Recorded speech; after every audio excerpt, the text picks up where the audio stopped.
Hola Matusalines, bienvenidos a otro vídeo de Generación Nube. En este vídeo os vamos a empezar a explicar la fase servil y la resolución de acciones. La fase servil o minion phase es la tercera fase de nuestro turno y en la cual nuestros minions o siervos pueden llevar a cabo acciones. La fase conceptualmente es muy sencilla, lo que le añade complejidad es la resolución de las acciones que van a realizar nuestros siervos. Las acciones que pueden realizar nuestros siervos pueden provenir de tres fuentes. En primer lugar, cartas de acción. En segundo lugar, una carta que esté ya en juego que les permita realizar un tipo de acción en concreto. Y en tercer lugar, el texto mismo de los siervos que controlemos. Algunos ejemplos de estos son un Horseshoes, una carta de acción de potencia que permite hacer daño a cualquier otro minion. Un Frontal Assault, una carta aeril que permite entrar a nuestros minions en combate con los minions que controlen nuestra presa. O Enkidu, cuya habilidad le permite entrar en combate con cualquier otro siervo controlado por otro jugador. Sin embargo, cada vampiro es capaz de realizar una serie de acciones sin necesidad de jugar ninguna carta de acción. Ese conjunto de acciones se verán explicadas en el siguiente vídeo más en profundidad. Antes de empezar, explicaremos los tipos de acciones que encontramos en VTs, las directas y las indirectas. En VTs distinguimos dos tipos de acciones, las acciones directas y las acciones indirectas. Las acciones directas vienen indicadas por este símbolo de aquí, y únicamente las puede bloquear el jugador que es objetivo de dicha acción. Las acciones indirectas, por tanto, serían todo el resto de acciones y podrían ser bloqueadas en primera instancia por nuestra presa y, si ésta no decide bloquear, podrían ser bloqueadas por nuestro depredador. Todas las acciones del juego se resuelven siguiendo esos sencillos pasos independientemente de su origen. En primer lugar, debemos declarar la acción. Jugaremos la carta de acción en el caso de que la haya y declararemos los términos, como por ejemplo el coste de la acción o el objetivo de dicha acción. A continuación, giraremos el vampiro que queremos que realice la acción. En este momento es en el momento en que podemos jugar cartas que pongan en su texto "As the action is announced".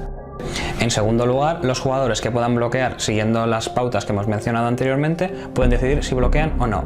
Puede haber más de un intento de bloqueo por cada acción. Los requisitos para intentar bloquear una acción son disponer de un siervo enderezado y en la zona preparada. A la hora de resolver cada intento de bloqueo de la acción debemos tener en cuenta dos magnitudes opuestas. En primer lugar, el sigilo o stealth y en segundo lugar, la intercepción o intercept. El sigilo es el mecanismo que tiene el vampiro que está realizando la acción para intentar no ser descubierto. Por contra, la intercepción es el mecanismo que tiene el vampiro que está intentando bloquear para descubrir la acción que están intentando llevar a cabo otros vampiros enemigos. Cuando un siervo decida bloquear la acción, deberemos comprobar el sigilo que lleva el siervo que está haciendo la acción y la intercepción que lleva el siervo que está intentando bloquear la acción. A partir de ese momento, el minion que está actuando podrá jugar modificadores de acción que le den sigilo, y por contra, el minion que está intentando bloquear la acción podrá jugar cartas de reacción que le den intercepción. En el momento en el que el siervo que está intentando bloquear renuncie a bloquear o sea incapaz de igualar o superar el sigilo de la acción tendría éxito y comenzaría a resolverse. En caso contrario, la acción sería bloqueada y tendría lugar el combate entre ambos siervos involucrados en la acción. El cuarto paso sería completar la acción. Si la acción ha tenido éxito, pagaríamos su coste y se llevaría a cabo el efecto de la acción. En el caso contrario, el vampiro que ha bloqueado quedaría girado, el coste de la acción no se pagaría y habría un combate entre el siervo que ha bloqueado la acción y el siervo que la ha intentado realizar. Después de todos los pasos anteriores, la acción ha acabado, pero todavía se pueden jugar cartas o usar efectos únicamente aplicables al final de la acción. Vayamos ahora con un ejemplo para ilustrar todo lo que hemos explicado anteriormente. Vamos a intentar realizar un Horseshoes a un vampiro de nuestra presa, como por ejemplo Hardestadt. Para realizar la acción la queremos realizar a superior. Como podemos ver que igual que en los vampiros tenemos dos niveles, un nivel superior y un nivel inferior. Deberíamos elegir un vampiro que tuviese potencia superior. En nuestro caso hemos elegido a Antón de Concepción, que tiene potencia superior. Así pues, Antón de Concepción se giraría y declararía la acción. Sería un Horseshoes y declararía el objetivo, Hardestadt. En este momento, como que es una acción que va sin sigilo, Hardestadt podría intentar bloquearle, así sin tener necesidad de jugar ninguna carta de reacción. Entonces diríamos que Hardestadt intentaría bloquear. Entonces, Antón de Concepción quiere intentar realizar la acción, por lo tanto jugaría un modificador de acción que le diese sigilo, como es el caso de Shadowplay. Es un modificador de obtenebración que cuesta 1 de sangre y lo usaremos a superior, que le dará 2 de sigilo. Por lo tanto, jugaríamos esta carta y pagaríamos el coste inmediatamente. Hardestadt, como no tiene ninguna manera de generar intercepción, decide declinar su intención de bloquear y por lo tanto la acción se resolvería. Le haríamos 2 de daño a Hardestadt y así la acción habría acabado.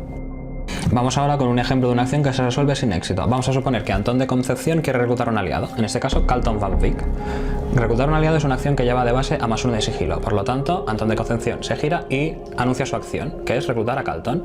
La presa de Antón, Hardestadt, ya ha quedado bastante escarmentado con su anterior encontronazo con él, así que decide no bloquear.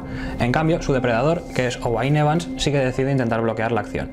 Como que es una acción a +1 de sigilo, Owain Evans está obligado a jugar una carta de reacción para darle Intercept si quiere bloquear. Por lo tanto, con Auspex a superior jugará un Enhanced Senses, una carta que le otorga +2 de Intercept. Como Cantón de Concepción no tiene más sigilo, no puede aumentarlo y por lo tanto la acción queda bloqueada. Owain Evans se quedaría girado y ocurriría el combate entre Antón de Concepción y Owain Evans, que explicaremos en los siguientes vídeos.